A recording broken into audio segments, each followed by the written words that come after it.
Hello from Kingfisher, Oklahoma. Today we're going to look at 8 things from Samuel 18 and 19. First, David has slain Goliath and now is a hero. He even becomes friends with Jonathan, King Saul's son. Saul takes him into his house. Things are looking pretty good. But if you recall, there's an evil spirit that comes upon Saul sometimes. So, on their way back from battle, David becomes credited with killing more people than Saul in the victory, and now Saul's upset. He's angry, he's suspicious of David, and he's kind of throwing a fit like a little baby, I would say. So now he's eyeing him suspiciously.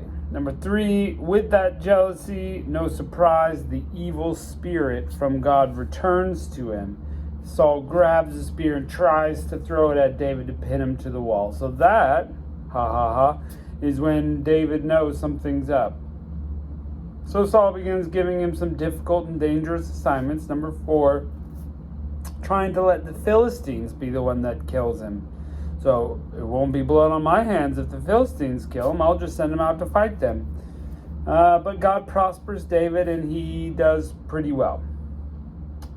Number 5, David finally comes around and this is a little like Days of Our Lives here, I guess. But David finally decides, okay, I'll marry the king's daughter, and that daughter is Michal. But Saul's got a plan once more to try to kill David, and he says, I will give you Michal, my daughter, if you slay 100 Philistines and bring their foreskins to me. So David, a little bit of an overachiever, goes twice as much and kills 200 men, bringing their foreskins and making it as a dowry. This only, of course, increases the friction between Saul and David. And so he's going to try to kill him some more, but that doesn't happen.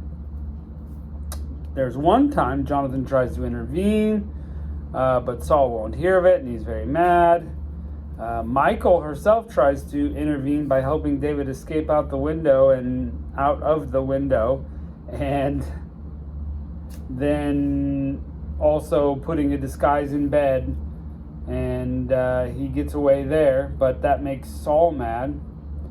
And finally, after David escapes that way, Saul pursues him. But as Saul passes some prophets, the Spirit of the Lord goes back onto Saul, and he starts prophesying. And I think it's a crack up that he begins prophesying, and then suddenly he's finding himself that he's prophesying in front of Samuel. He's 100% naked for like 24 hours. Crazy. So maybe get your life together, Saul. I don't know. Let's check this out. Chapter 18. Now it came about when had finished speaking unto Saul, the soul of Jonathan was knit into the soul of David. And Jonathan loved him as his own soul. And Saul took him that day and would go no more to his father's house. And Jonathan and David made a covenant because he loved him as his own soul. And Jonathan stripped himself of the robe that was on him and gave it to David, and his garments, even to his sword and his bow and his girdle.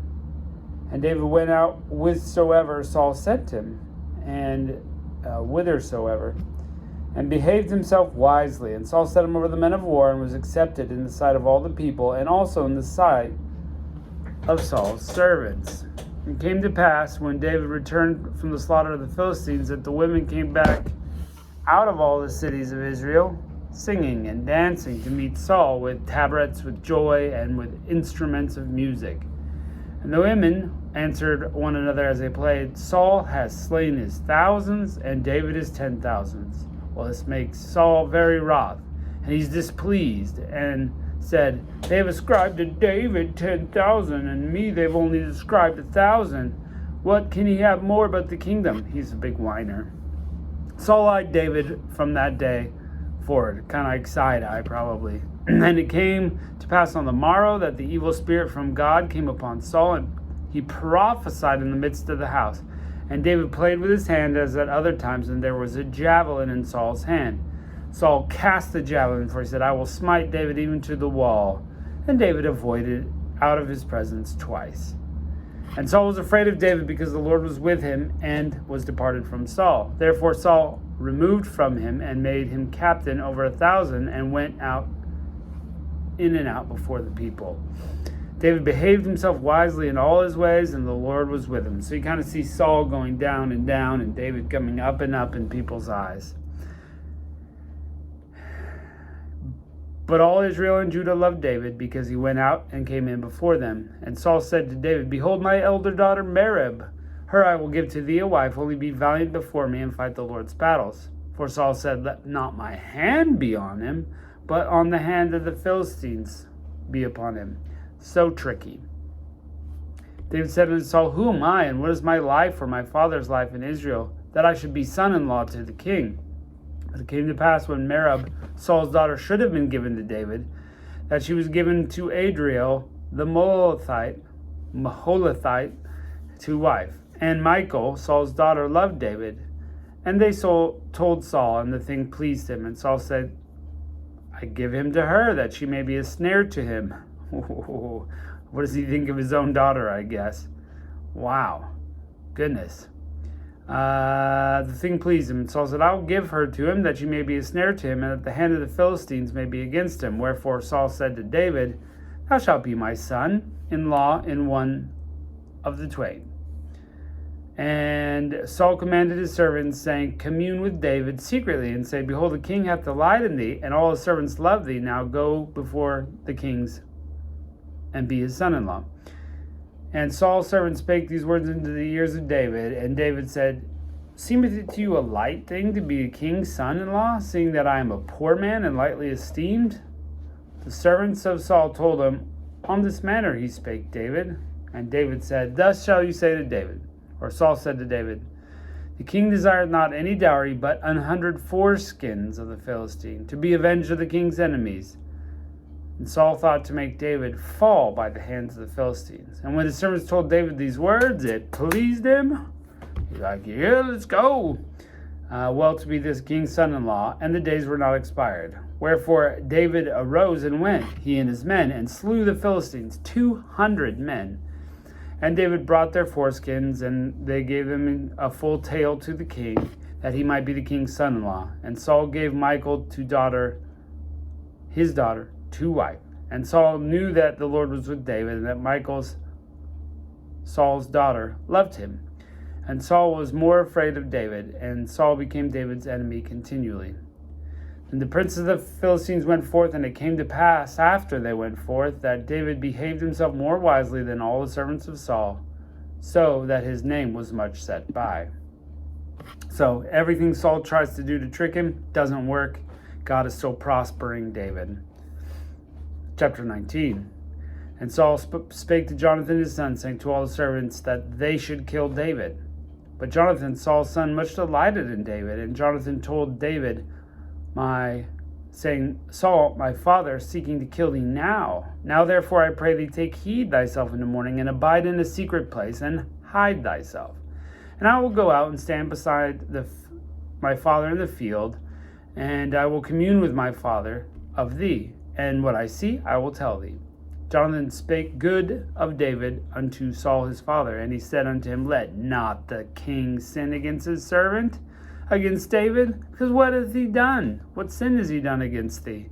And because his works have been to thee a ward, very good. For he did put his life in his hand, and slew the Philistines, and the Lord brought a greater salvation for Israel. Thou sawest it, and didst rejoice. Wherefore thou wilt sin again against innocent blood, to slay David without cause. And Saul hearkened unto the voice of Jonathan, and Saul sware, As the Lord lives, he shall not be slain. And Jonathan called David, and Jonathan shewed him all these things. And Jonathan brought David to Saul, and he was in his presence as in times past. So he kind of patched things up a bit there. And there was war again. And David went out and fought with the Philistines and slew a great slaughter, and they fled from him. And an evil spirit from the Lord was upon Saul, and he sat in his house with a javelin in his hand, and David played with his hand. Saul sought to smite David, even to the wall, with a javelin. But he slipped away from Saul's presence, and and he smote the javelin into the wall, and David fled and escaped that night.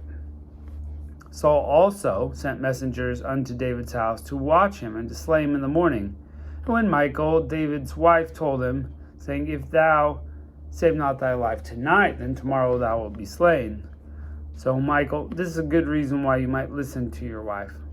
So Michal let David through the corner of a window and went and fled and escaped. And Michal took an image and laid it on the bed and put a pillow collar of goat's hair for its bolster and covered it with cloth. And when Saul sent messengers to take David, she said, He's sick. Saul sent to the messengers again to see David, saying, Bring him up to me in the bed, that I may slay him. And when the messengers were come back, behold, there was an image in the bed with a pillow of goat's hair for his bolster. Okay, this is, in general not good. They're not supposed to be having any idols at all, but she's got one there, pretty handy. She puts hair on it, I guess, and makes it look like a real thing. Saul said unto Michal, Why hast thou deceived me and sent mine enemy away, that he escaped? Michal answered to Saul and said, He said unto me, Let me go, why should I kill thee? So David fled and escaped and came to Samuel in Ramah and told all that Saul had done to him. And Samuel went and dwelt in Naioth. It was told Saul, saying, Behold, David is at Naioth in Ramah. And Saul sent messengers to take David. And when they saw the company of prophets prophesying, and Samuel standing as appointed over him, the Spirit of God was on the messengers of Saul, and they also prophesied. And when it was told Saul, he sent other messengers to his, and they prophesied also.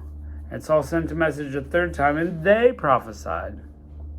Then he went to Ramah and came to the well at Chukkah, and he said, Where are Samuel and David? And they said, Behold, they will be at Naioth in Ramah. And they went thither to Naioth and Ramah, and the Spirit of God was upon him. And he went on and prophesied until they came to Naioth of Ramah. He stripped his clothes and prophesied before Samuel in like manner, and lay down naked all day and night. Wherefore they say, Is Saul among the prophets? Well, there you go.